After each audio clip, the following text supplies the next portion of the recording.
Well, Dhanush ও কৃতি সেনন অভিনীত romantic drama cinema তেরে ইস্ক মে রিলিজ হয়ে গেছে।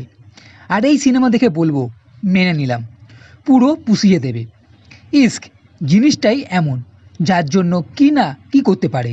এই সিনেমা তাদের জন্য যারা ভালোবাসার জন্য সব কিছু করতে পারে, তাদের জন্য যারা ভালোবাসায় ছ্যাঁকা খেয়েছে। তো কি আছে এই সিনেমাতে? ধনুষ মানে শঙ্কর, কলেজে খুবই রাগী টাইপের, সব সময় মারপিট করে। এদিকে কৃতি মানে মুক্তি, পিএইচডি করছে রাগী মানুষদের শোধরানোর, যার জন্য শঙ্করকে বেছে নেয়।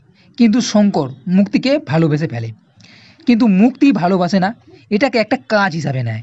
এইবার শঙ্কর তো মুক্তির জন্য নিজেকে বদলাচ্ছে, কিন্তু যখন জানতে পারছে সে ভালোবাসে না, তখন কি হবে? দিলজলা আশিকের পরিণতি কি হবে? শুধু এটা নয়, এছাড়াও আছে নানান ঘটনা, নানান সিন, কিছু টুইস্ট। এর সঙ্গে ইন্ডিয়ান এয়ারফোর্সের কিছু সিনও আছে, যেখানে এই শঙ্কর একজন পাইলট। কিভাবে হলো, মুক্তির জন্য আর কি কি করছে, এই সবের জন্য দেখতে হবে এই সিনেমা।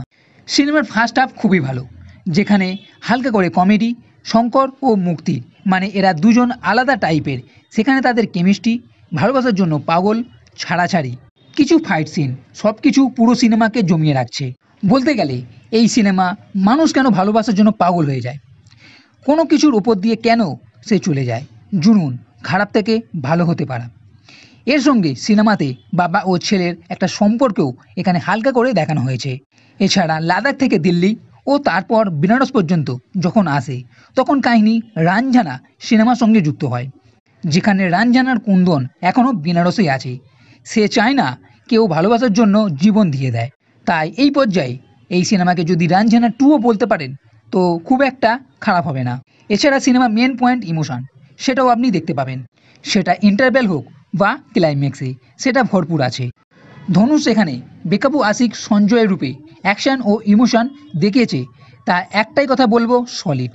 আর দুটো কথা তো বলতেই হবে, পুরো সিনেমার গল্প বেশ ভালো, তবে লম্বা মনে হতে পারে, কারণ সিনেমা 2 ঘন্টা 48 মিনিটের কাছে। আর সিনেমাতে শুধু ছেলেরাই যে ভালোবাসার জন্য জ্বলে পুড়ে মরছে তা নয়, এখানে মেয়েটিকেও পুড়ছে দেখানো হয়েছে। সব মিলিয়ে পুরো সিনেমা আমার কাছে সলিড মনে হয়েছে। রোমান্টিক সিনেমা হিসাবে নিশ্চিন্তে আপনি দেখতে পারেন, পয়সা উসুল সিনেমা। তো বন্ধুরা, এই ভিডিও যদি ভালো লেগে থাকে তাহলে লাইক করো, কমেন্ট করো, শেয়ার করো, আর এই চ্যানেলটিকে সাবস্ক্রাইব করতে কখনোই ভুলবে না। এই ভিডিও দেখার জন্য ধন্যবাদ।